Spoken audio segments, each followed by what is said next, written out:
Well, hello everyone, and thanks for joining me for another special health focus. Let's begin with right hand in fist and left hand straight and pull back the thumb, bringing the feet together, the hands together, and we salute. Good, okay, so let's open our stance please, and we'll just do a little warm up. We're going to feed into the four corners of the hips, and if you can, try to let the movement spiral up and down through your system. So do you see how my head is not just staying upright? I'm actually gently spiraling, tipping in opposition with the hips. And if you're really brave, you can let your head and neck soften a little bit so that they also get a little stretch. Still, the head is counterbalancing. I find I get a little dizzy with that one, though it does definitely help with loosening and releasing the neck. So more often than not, I do it Chen Yin Jun's way, which is just to keep the head as in line with the spine. Good, let's change direction, please.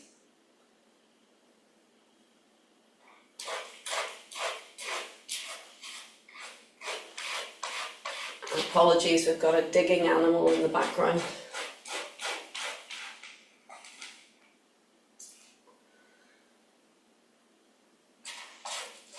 Breathe, relax into the movement.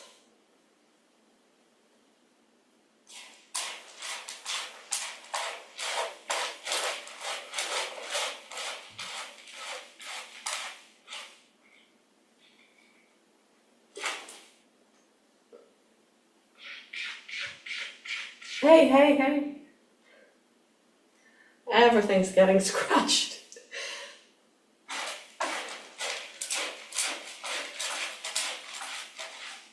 Good. All right, our next exercise, similar to the first, but this time we keep the movement on the horizontal plane. So this time your head will move, but only like sort of chess piece being moved around four corners of a square. Now, I love this exercise to do before standing practice. I find that the energy, the connection is much better after doing the wee warm-up exercises, so you can have a play with that. For years and years, if I were to do standing practice, I would just stand and then maybe do some movement afterwards, but it's amazing what you can do, or the results of doing a little movement first. So it's interesting, Wuji is really nice to do, just standing is really nice to do to bookend your movement practice, but actually movement is really nice to do to bookend your stillness practice. So really it shows that there's loads of flexibility and room for exploration within your Tai Chi practice. You don't have to stick rigidly to the same set of exercises all the time, or even you can use the same exercises, but if you combine them in a different way, you're going to get different results. Let's change direction into the four corners and breathe.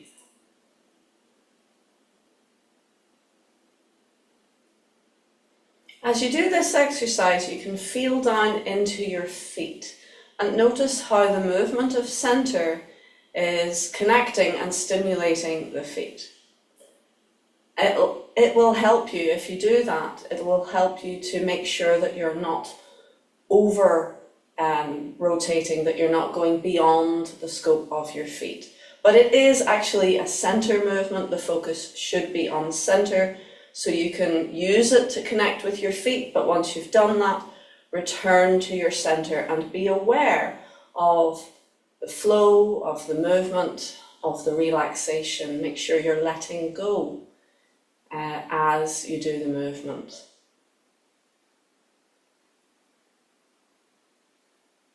Very nice.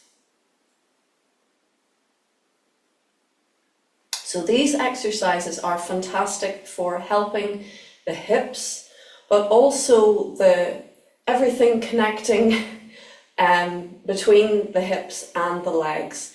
So if you had, say, for example, inguinal issues, so that's the area, the V shape or the crease between the legs. And sometimes if we're sitting for long periods of time, or if there is a specific issue in energy, that area can get kind of stuck.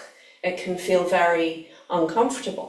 So something like this exercise can really just help to gently mobilize, little by little help the energy to flow, and therefore help any stuck structures to release. And I think that is why this exercise is Grandmaster Chen Shaowan's, I'm not sure if favorite is the right word, but he really emphasizes the importance of this simple exercise to aid your general Tai Chi practice. And that's why he wants us to practice more and more of this exercise to build it up to 500 repetitions on each side.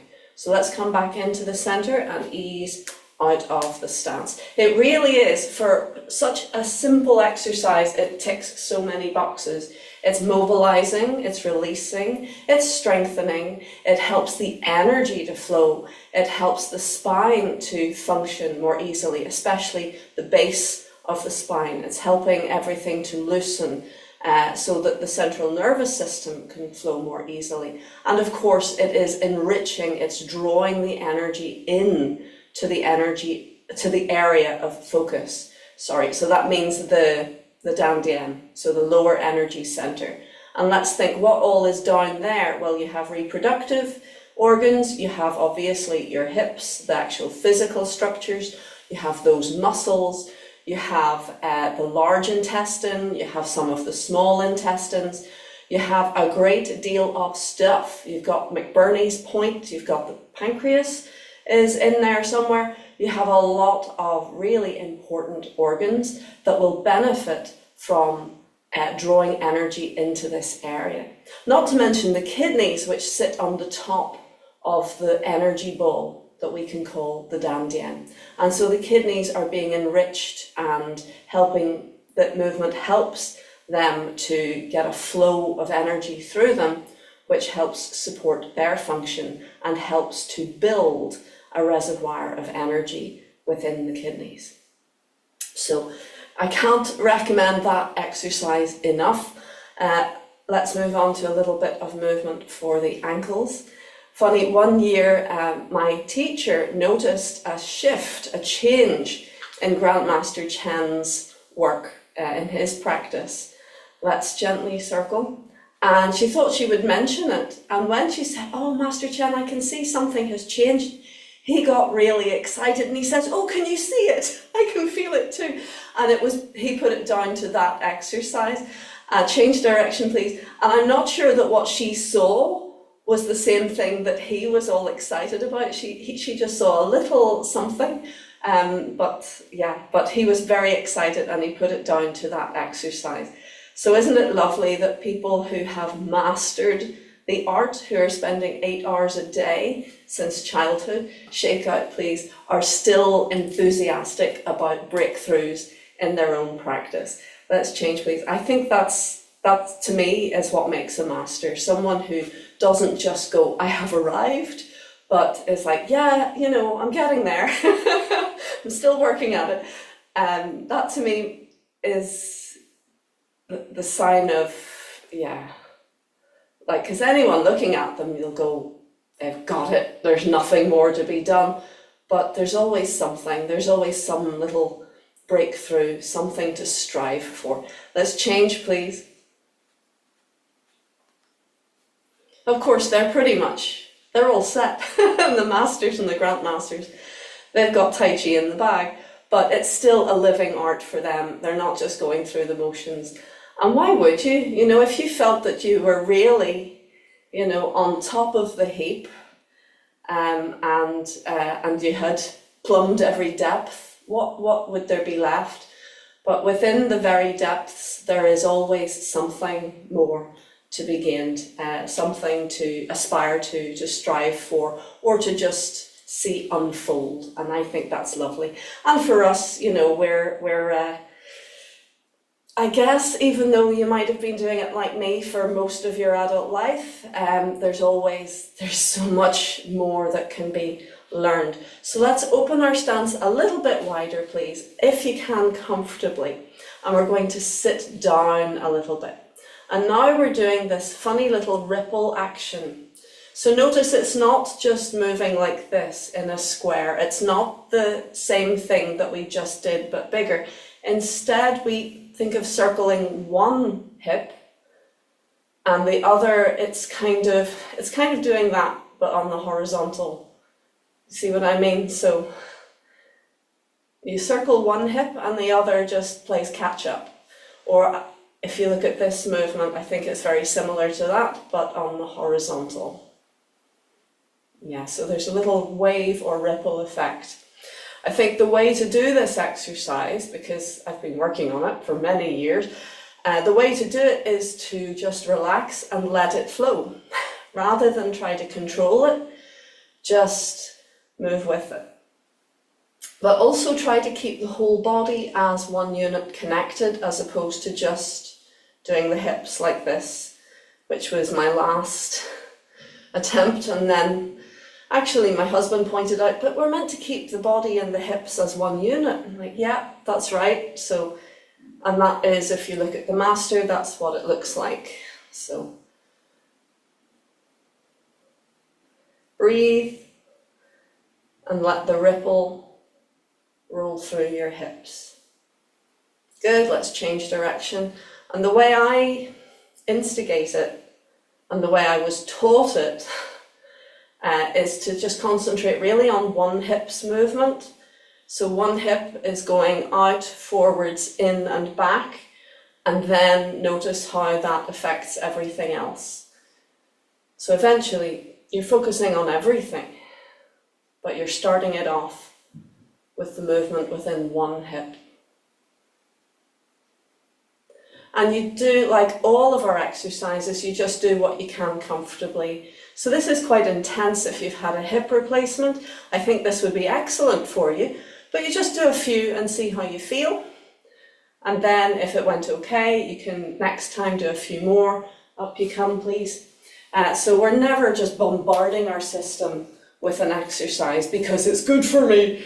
It's not doing it that way. It's not. We have to build it up gently. Just like you would if you go to a gym and you see the weights, you see the little tiny little weights, and you see the whopping great things that look like car tires.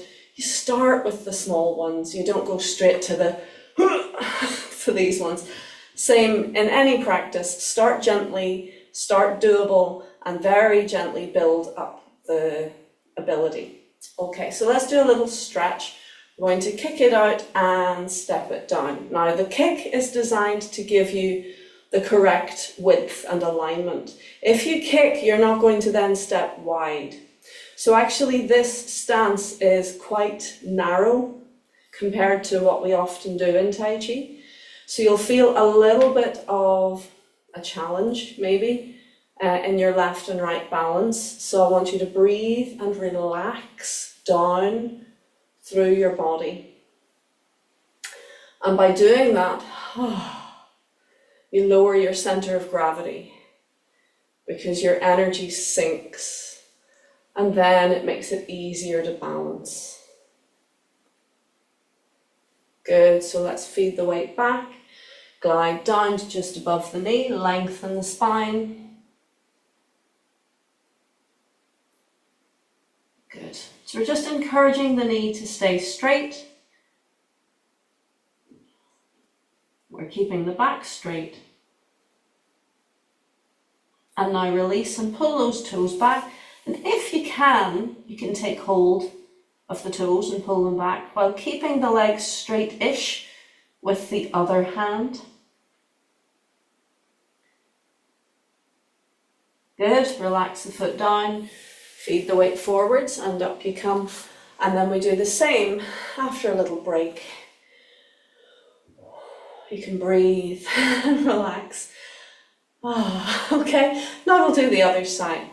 So Stretching is very, very good for us, but it's one of these things that you either love it or hate it.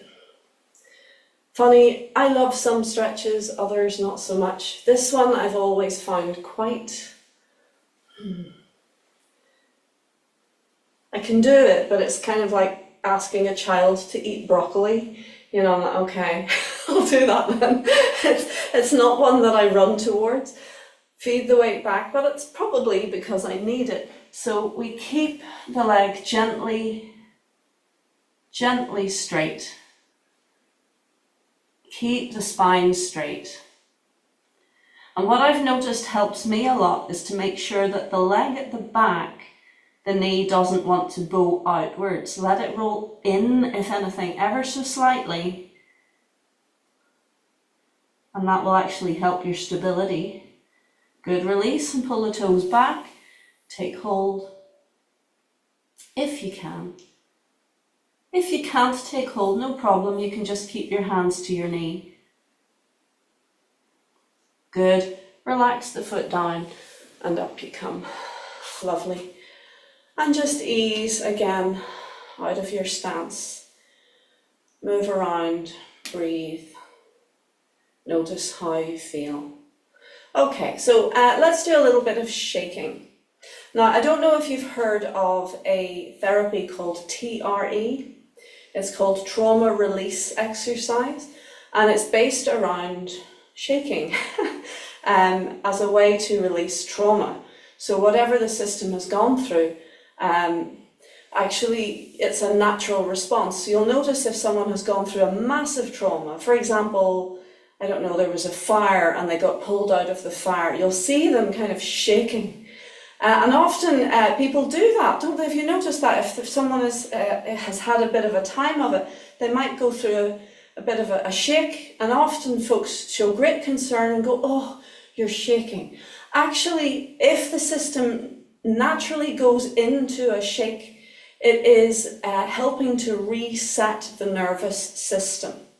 So that shaking, that involuntary sort of wibbling, wobbling that you quite often would see someone kind of huddled up and like that after an experience, it actually helps our system to work its way through the trauma and to reset, so to recover from the trauma.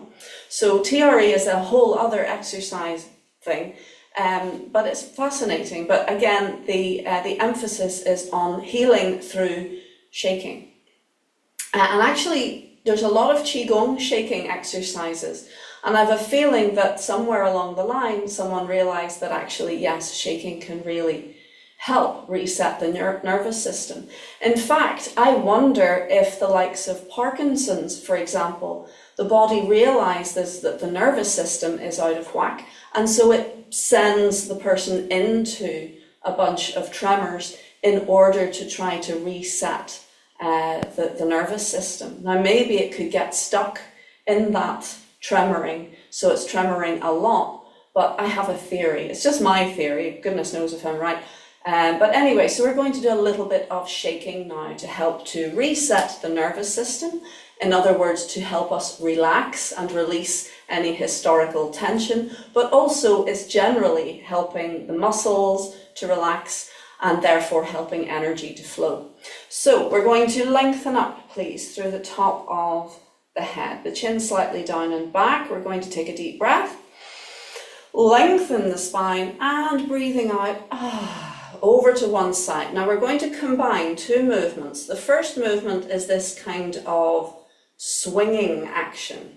So we're swinging the arm out and in, using gravity to help to release through the joints. But we're going to add to that a twisting action where we're rotating through our arm. So if we put the two together, where we twist and we shake, we want to make the arm as loose and wobbly as possible and let all of the soft tissue just kind of flollop, move around the bones and the hard structures, so it's ever so loose, and breathe. Now you could do it very, very fast. You could do a little kind of tremor and shake, or you could do a loose and big and floppy one. It's important it doesn't hurt you, so play with it until it feels right for you, and then float up, breathe in, and relax to center. And before we do the other side, I just want you to take note of how the two sides feel. So the one that you have just worked on, listen to it, breathe into it, let go. And also notice the side that you haven't yet worked on. And the interesting thing is you'll probably get an echo of the feeling in the side that we've just worked in the other side. And that shows you how intelligent the body is. If you stimulate one side, the other side is already getting some of the benefits, because the body naturally likes to create balance. But let's do it on the other side as well. So we're going to breathe in and lengthen, stretch that spine, and then very gently relax over to the other side. And again, we're going to combine a hinging movement and a twisting movement. And when we put the two together, I'm actually looking for a bit of chaos in this movement. It should not be controlled, but rather you're twisting and shaking and just letting everything wobble and flow. Keep breathing. Good, and release and float up. Lengthen the spine and relax down into your center. So now as we listen and feel into the body, notice again what sensations you feel. Listen, experience, and let go.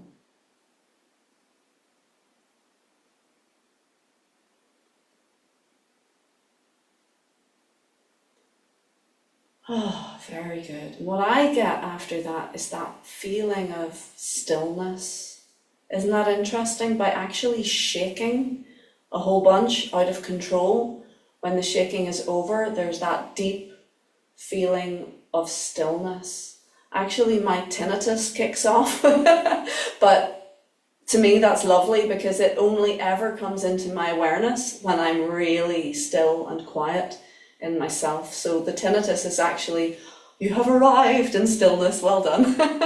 Good. So what we've just done is not TRE. TRE, I will send a wee link on the WhatsApp group, maybe even in the YouTube thing, with a bit of information about TRE. A lot of it looks like yoga exercises designed to tire the muscles out, so that then the person can lie down and spontaneously begin to go through little tremory, shaky things that they can ride the wave of and enjoy and let go of, and then they can decide when they've had enough and they can stop, so that they can experience that peace and feel that they're working through their trauma. So what we just did was a little different, but at the same time it was shaking. So I believe actually any shaking can really help. So let us put one foot, put the balls of the foot onto the floor. And instead of our normal thinking of going in circles, we're just going to do something very similar to what we just did with the arms. So I am shaking my leg out and in, but at the same time I'm adding a little twist. And again, I'm actually encouraging my leg to move in a chaotic way. So that's quite different from what we're normally doing in Tai Chi. Even a little pump up and down added into the mix, just moving the leg. And I'm seeing if I can get my soft tissue, my muscles and all of the soft bits to wobble like jelly around the structures of the bones. Good. See if I can get the lower leg going. That's a wee bit harder. Even if you're seated, you can just literally shake and twist. You can do it standing if you have the balance. Just a shake and twist and stand. And again, just like we did with the arms, it's quite nice after you've done one side, feel and listen to how your body is responding. So we can breathe, feel, and let go. Sometimes you might feel very subtle effects. Sometimes it's massive and you're going, wow, I really feel that. It doesn't matter actually whether you feel a lot going on or whether when you listen it's, just a slight sensation. Regardless, it is having the effect. The act of listening is the thing that's going to help because it's bringing our conscious awareness to it, and where the mind goes, the energy follows. So we can actually continue the benefits of the exercise we've just done by listening, by going into that still state and listening and feeling and then letting go. That brings more energy to the area than just doing the movements alone. So let's do it on the other side, please. Again, just leave the balls of the foot on the floor and twist and shake and move around in a chaotic way and see if you can get the soft tissues to go all wibble wobble. Yeah, so it can take a little bit of practice, but that's great practice because every practice will aid your health. So give it a bit of a shake, give it a bit of a wobble, see if you can move in a chaotic way. Or you might find that if you're slightly more methodical, your body will allow it easier, play with it and shake it out. Good. And yeah, we can do a little shake if you can, either seated or standing, to see if you can get the same thing going. Good. So I have an acupuncture friend who said the same thing to me. It's you can lie there and have needles stuck in you, that will have an effect. But if you relax and listen to your body while you're lying there with needles in you, actually that will aid the flow of energy. The more you relax into the experience, the more the energy will flow and the more the results of the acupuncture will blossom. So you can do a lot for yourself through listening. I know we think, especially in the West, we're doers, aren't we? Well, if you want something done, do it. But actually, the Eastern philosophy within Tai Chi is a more balanced approach. That yes, we want to put effort into doing, but we also want to put effort into not doing. To that aspect of listening, letting go, being still, being silent, allowing the process to unfold. So if you only ever do your yang, your what we call Tai Yang, which is also the name for the sun, it means ultimate yang. It's imbalanced on its own. So doing will exhaust. It'll not bring us into balance, but also being in a state of non-action all the time is also just as bad as stagnation. It's not going to get us anywhere. So we need to jump between the two, rather like pedaling a bicycle. Action, no action, action, no action. And just like pedaling the bicycle, the two combined create momentum and balance. So everything in moderation. Okay, so let us move on. I think that's enough of a warm-up. You can take a little stretch, please. And let us go all the way through our 24 form. And we're just going to glide through, see how it feels, see if there's anywhere that needs attention, and maybe at the end I will focus on one little area. We're really looking towards the end of the form at the moment. So I think Ban Lan Chui, or block Parry Punch, is our next little milestone. But first let's just go through the whole form and just flow, relax and see how it feels. Okay, join me please.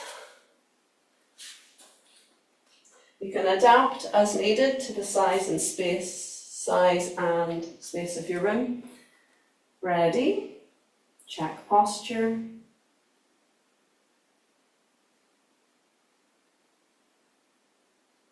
And allow yourself to calm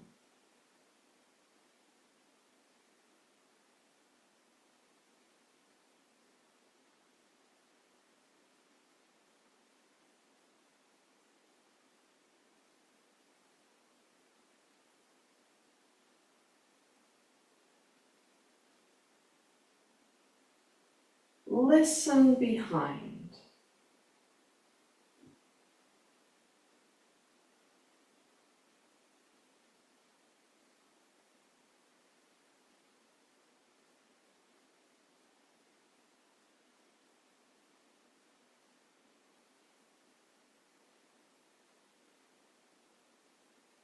Ready? Let's start.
And let's keep doing old cat washes its face.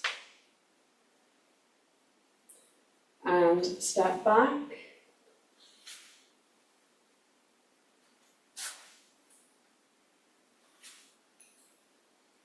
So that we have room now to continue with brush, knee, push.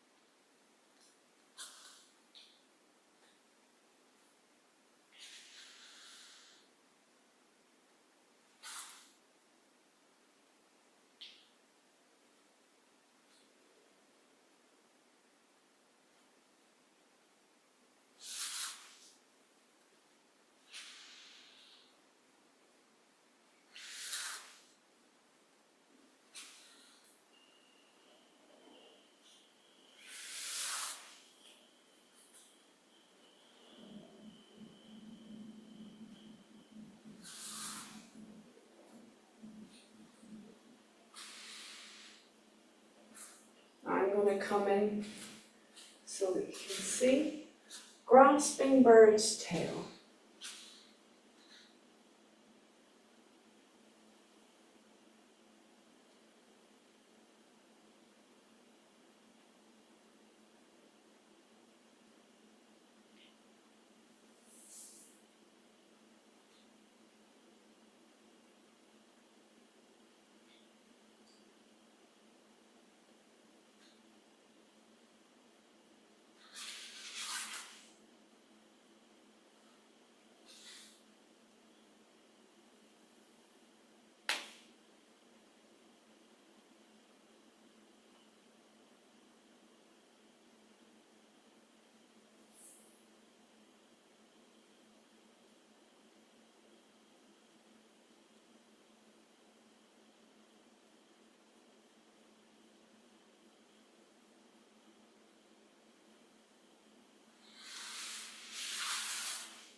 And I realise I'm just coming off screen there, so keep going, please.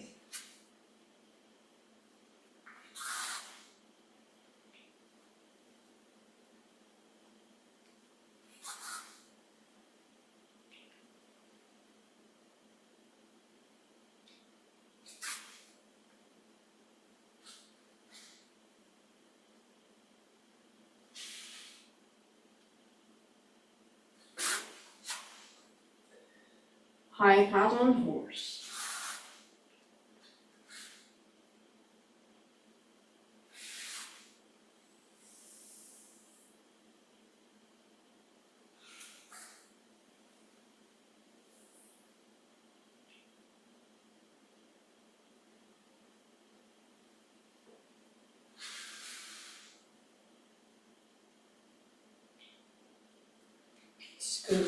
turn to the back, lift left, kick to the left corner. Right hand in hook, everything smaller. Step to the diagonal, everything bigger. Snake creeps down, turn left, right, and left. Golden cockerel stands on one leg. A little pivot, everything smaller, everything bigger. Snake creeps down. Turn front foot, back foot, front foot again. Fill the front foot. Left side lifts, golden cockerel on the second side. Now, I need more space. Don't know about you. Ready? And Jade Maiden, place shuffles.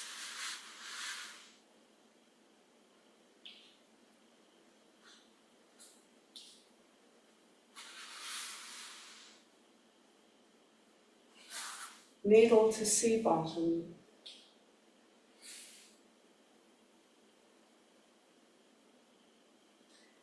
Fan through back.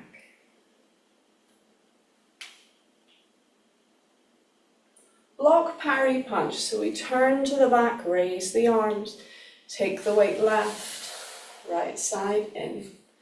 Up and over with the right side, left side down, turn and punch. Apparent close up, we keep the front foot down for this one. Up and over, turn in, turn out and gather.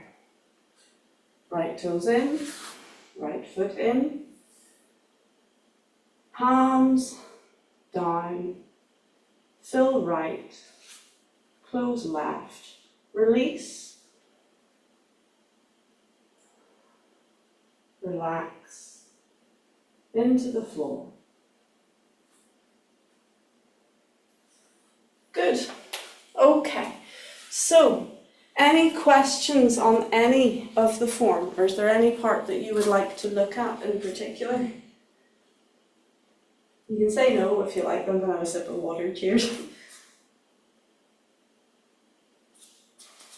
Yeah, the block parry punch. I always get confused there. Okay.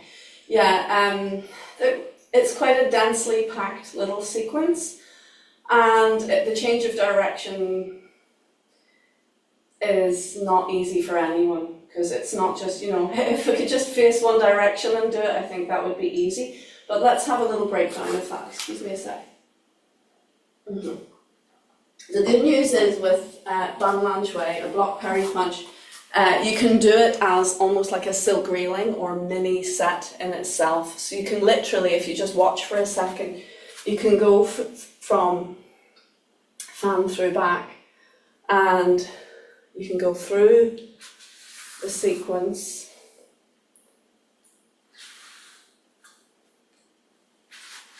And then you can just go straight into another fan through back, and you can do it all again. So you can keep turning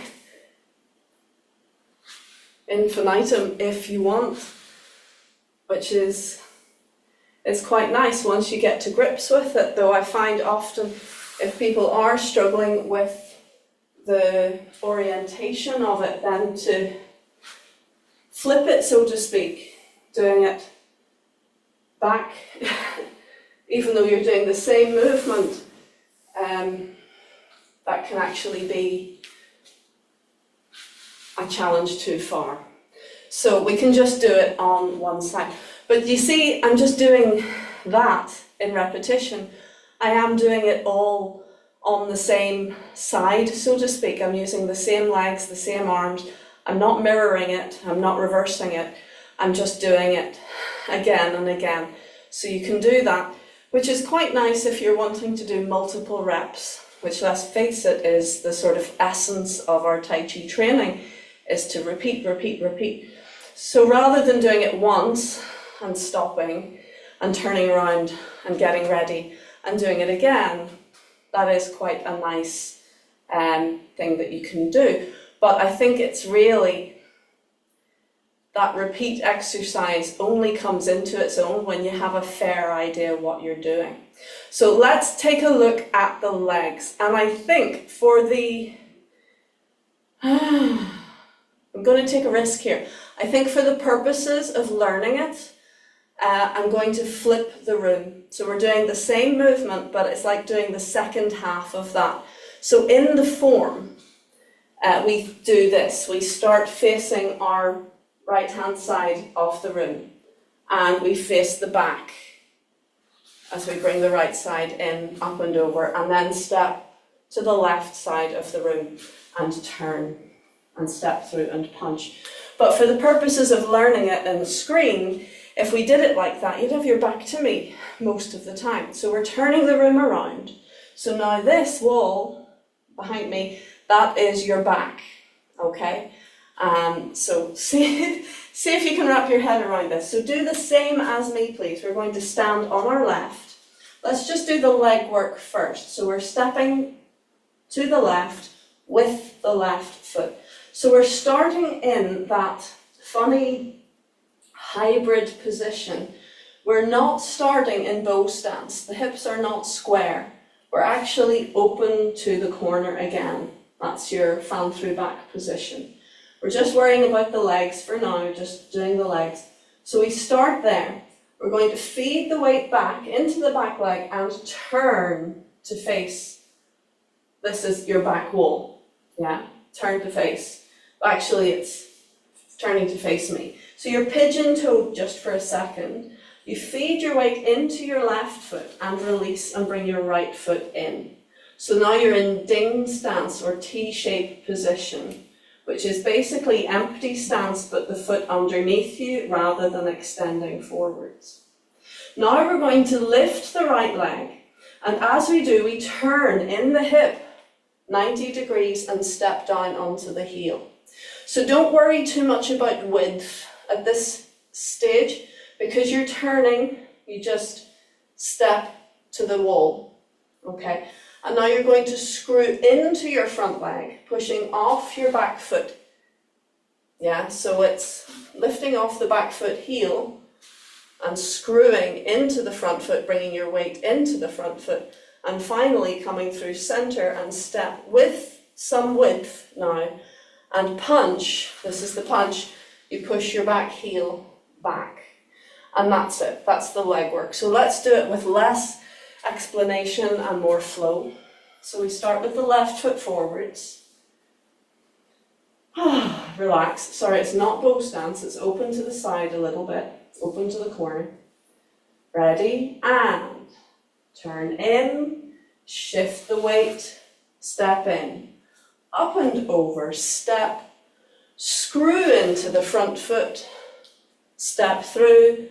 And as you punch, you push your heel back. Yeah, let's do it again. Okay. So again, you're slightly open to the corner to begin. Left foot is forwards. Relax.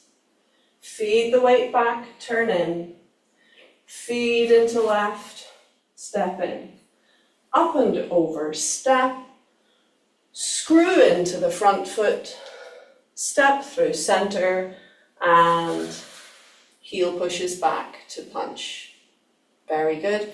And again, please, shake your legs out, make sure you're comfortable. At any stage, if you're too tired or you're too sore, if you're working through injury, just watch. You'll learn a lot just by watching, and you can sort of internalize it. Okay, ready? Left leg forwards. And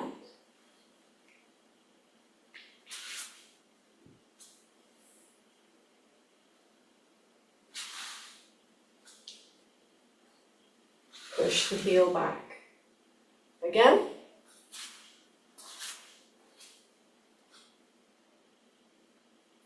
And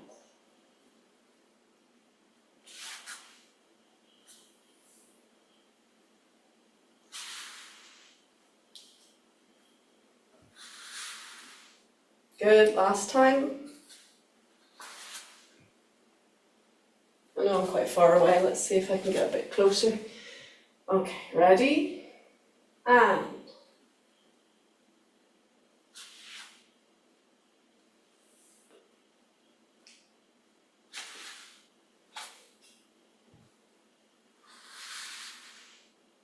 good. Okay. So in general, I'll just talk a little for your legs to recover. In general, any time where you're bringing your foot into ding stance, you could, or most of the time, if you bring the foot into ding stance, you could just leave out the touch to the floor and go straight in to your next move. But the ding stance allows you to just get your bearings and balance. So yeah, I'm concerned about the way I said any time. There are times. For example, your Tai Chi walking at the beginning of the form. You can literally just step through. You don't have to put your foot down. But if there's any balance issue, it's quite nice to just touch, get your balance, and then continue. So that's a ding stance. Ding stance.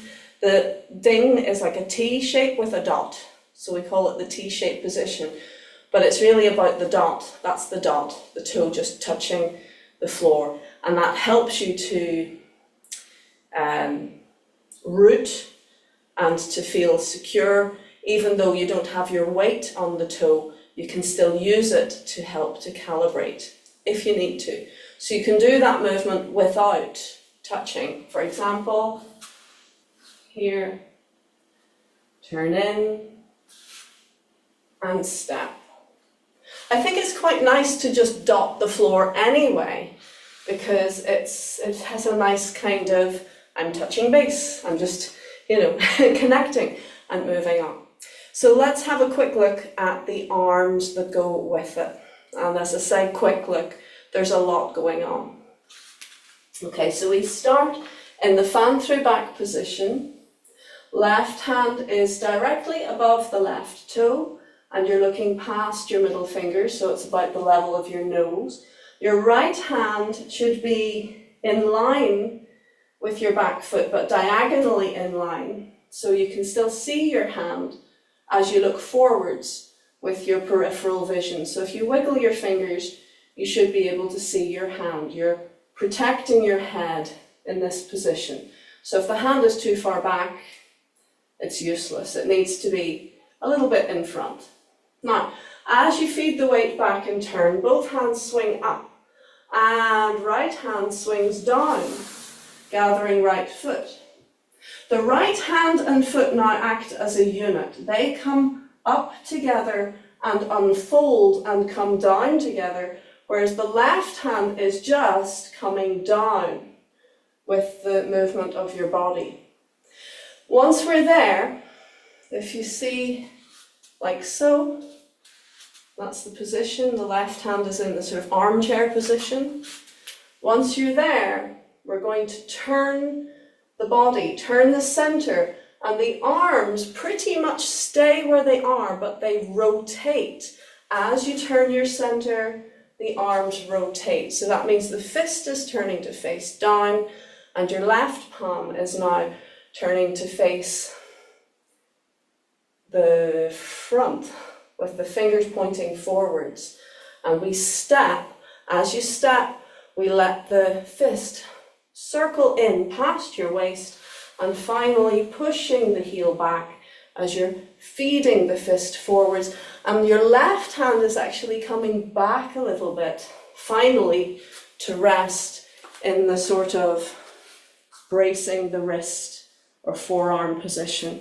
Notice I'm not actually touching my forearm. There's a little bubble of Qi between the two. So it is there to brace, but not actually touching. Yeah, okay. So just look at the arms for me as we're finishing off. Just watch. They come a wee bit closer. So I come up and over. Right side, round and in. That's the back of the palm coming in, up and over. Left hand down, turn center, step through, and punch. And actually, I'd like you to watch it with me showing you as it is in the form. So you're going to see the other side of the body in the movement. Watch how the hands and the feet coordinate. So the toes come in, arm and leg in, back of palm, do you see that? It's the back of the arm. There's my hand, back of the palm. Up and over, left side coming down. Turn the body, which turns the arms. Step through, gathering past the waist, and finally expand. And I want to see that two-way expansion. Fist going forwards, heel going back, and in fact the left side comes back a little bit as well to be there to brace the wrist. Good. Could you do it once with me, please? And then we'd better finish. Okay. So we'll do it again, facing the screen. That's maybe easier. Left side forwards. Ready? And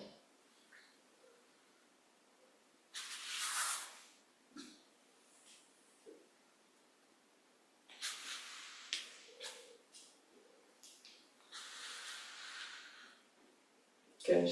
And rest. I hope that was of some use. It is actually such a fiddly wee sequence with lots of elements to it. We could probably spend a whole class on it again, if that suits. But was that any use?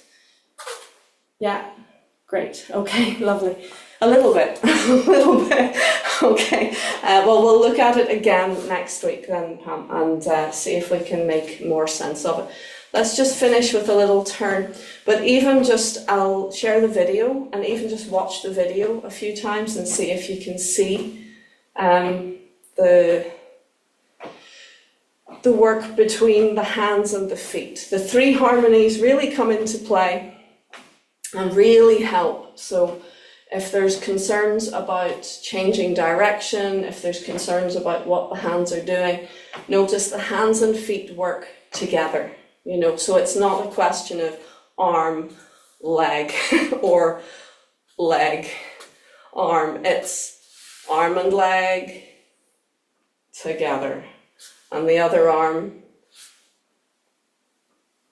is coming down. Yeah, so there's a lot going on there. Anyway, let's have another little twist and shake, and let's add a little bounce to the mix so that everything is getting a bit of a wobble and a shake. Good. And I'd like actually to lean forwards a little bit and let your arms go floppy like that, and just kind of gently turn your waist and let your arms swing and breathe. And this is an exercise or something similar that I was given after I hurt my shoulder from wearing inappropriate underwear, basically something that was biting into my back, and it really hurt my shoulder. So you can also lean forwards on the diagonal and just swing. Let's swing the arms and just let the shoulder sockets release. Turning the waist. Very good. And up you come. So there's a wee homework for you. Try shaking. Just shake anything, any old way. Shake, shake, shake. Very, very good for releasing any blockages in Qi. Very good for recovering from trauma. And just generally making us feel good. Getting that little, do you feel it? That little bubble of energy. Good. So let us finish. Deep breath. And relax down.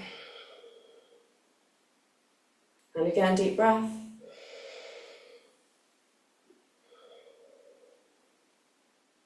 Last time.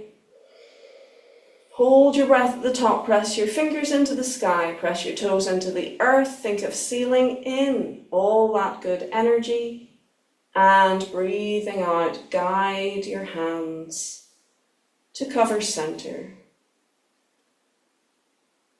Breathing, relaxing just for a moment into your center.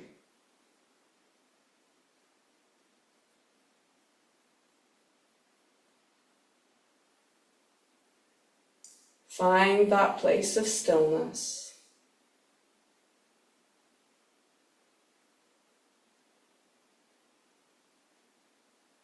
And feel your energy is stronger.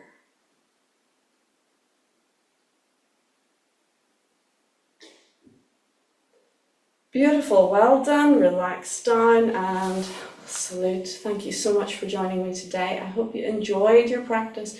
Remember, enjoyment is much better for you than being a perfectionist and getting too serious about it. Be a perfectionist, but do it with joy, and you'll get the best of both worlds. Thank you so much for joining me, and I look forward to seeing you next time.